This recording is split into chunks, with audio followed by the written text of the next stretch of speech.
Good morning, आदाब, नमस्कार। सबसे पहले तो मेडिकल डिपार्टमेंट सीएमओ साहब को शुक्रिया कहना चाहूंगा, जिन्होंने बड़े ही शॉर्ट नोटिस पे आज का मेडिकल कैंप यहाँ पे ऑर्गेनाइज किया है। और हमारे जो डॉक्टर्स, मेडिकल फैकल्टीज इधर आए हुए हैं, आप सबका शुक्रिया। जैसा कि आप सभी को पता है, असर डोडा में एक बहुत ही जानलेवा और दुखद घटना हुई, जिसमें कई लोगों ने अपनी जान गंवाई। डोडा किश्तवाड़ में एक्सीडेंट्स कोई नई बात नहीं है, लेकिन जब सब जगह डेवलपमेंट और सुधार हो रहा है और एक्सीडेंट्स के केस में अगर हम सुधार नहीं कर पाएंगे तो ये हमारी नाकामी होगी और कई सारी इनोसेंट जानें इसमें जाती हैं। अभी यहाँ पे आरटीओ की टीम भी है, यहाँ पे ट्रांसपोर्ट यूनियन भी है। 2-3 बातें ही कहूंगा, उसके बाद मुझे भी जाना है। पहला जो मेरा पॉइंट है कि सभी ड्राइवर्स, मुझे उम्मीद है यहाँ पे ज्यादातर ड्राइवर्स हम पूरे दिन में बुलाते रहेंगे, क्योंकि अभी कुछ लोग आएंगे, बाकी लोग अपना ट्रिप खत्म करके फिर आएंगे। ये दिन भर मेडिकल कैंप चलता रहेगा। तो सभी ड्राइवर्स जिनकी आंखों की रोशनी कमजोर है, यहाँ पे चेकअप तो करा लिया, लेकिन चेकअप पहला स्टेप है। उसके बाद जरूरी है कि आरटीओ ऑफिस उनका लाइसेंस भी रिव्यू करे, और अगर उनको चश्मे की जरूरत है, अब ड्राइवर ये सोच के डरने की जरूरत नहीं है कि भाई हमारी आंखें कमजोर है तो हम गाड़ी नहीं चला सकते। अगर आपकी आंखें कमजोर है तो चश्मा लगेगा, है ना। तो इसीलिए जिसको जो डॉक्टर्स की फाइंडिंग्स आती हैं, उन फाइंडिंग्स को आपने डॉक्टर के साथ सलाह मशवरा करके देखना है कि भाई इनको क्या मदद की जरूरत है जिससे गाड़ी चला सके। अब जैसे जिसको रंग नहीं दिखते, कलर ब्लाइंडनेस, हरा रंग नहीं दिख रहा है, लाल रंग नहीं दिख रहा है, उसके लिए तो ट्रैफिक लाइट पे चलना बड़ा मुश्किल है। रात के टाइम इंडिकेटर और जो बाकी डायरेक्शंस होते हैं वो देखना बड़ा मुश्किल है। तो चेकअप तो आज हो जाएगा, चेकअप के बाद असली काम शुरू होगा और उसमें आरटीओ टीम की जिम्मेदारी बनती है। तो जितने भी लोगों का चेकअप होता है, सबसे पहले आप एक रजिस्टर मेंटेन करिए, ताकि कितने ड्राइवर्स ने चेकअप कराया, कितने ड्राइवर छूट गए।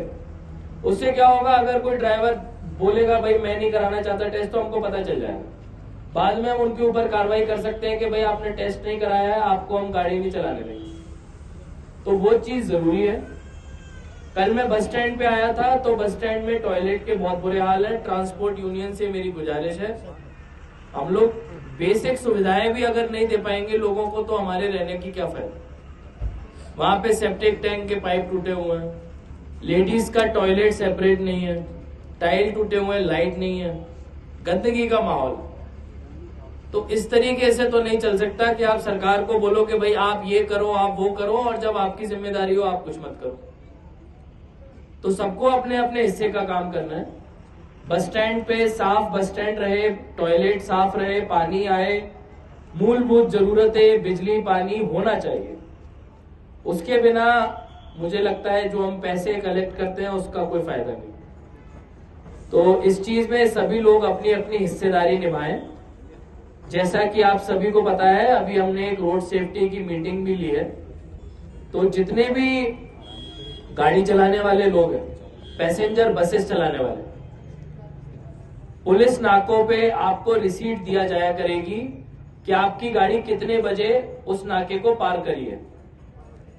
अगले नाके पे वो रिसीट आपसे ली जाएगी और देखा जाएगा कि आपने ओवर स्पीडिंग करी है कि नहीं। बड़े लोगों को पैसे कमाने की बड़ी जल्दी है। अगर आपने पैसे कमाने की जल्दी है तो गाड़ी आपके लिए नहीं है। अगर आप नाके पे समय से पहले पहुंचते हैं तो गाड़ी को वहीं रोका जाएगा और पैसेंजर्स को उतारा जाएगा। क्योंकि जब हमने पता लगाया एक्सीडेंट के सबसे ज्यादा कारण क्या है, उसमें ओवर स्पीडिंग नंबर 1 है, दूसरा है ओवरलोडिंग। ओवरलोडिंग के लिए हमने एक हेल्पलाइन जारी कर दी है लोगों के लिए, पैसेंजर्स के लिए।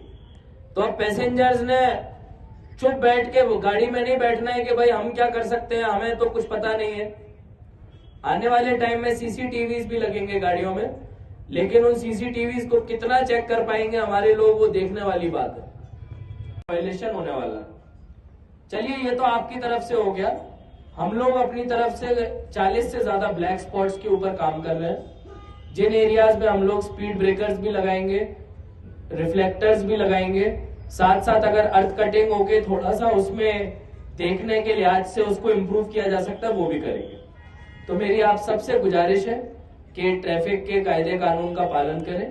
पुलिस के साथ, आरटीओ डिपार्टमेंट के साथ, यूनियन के साथ मिलके हम चाहेंगे कि किश्तवाड़ में आने वाले सालों में, महीनों में, दिनों में कोई एक्सीडेंट देखने को ना मिले, और उसमें आप सबकी बहुत बड़ी जिम्मेदारी है। तो मेरे को पूरी उम्मीद है कि यहाँ के सारे ड्राइवर्स लोगों की जिंदगी का ध्यान रखेंगे। आपके हाथ में उनकी जिंदगी होती है। जो इंसान बस चला रहा है वो कई सारे परिवारों की जिंदगी अपने हाथ में लेके चलता है, तो जिम्मेदारी का काम है ना। इसको हम ऐसे दरकिनार नहीं कर सकते। तो आप इस चीज को ध्यान दीजिए। और आज आप सब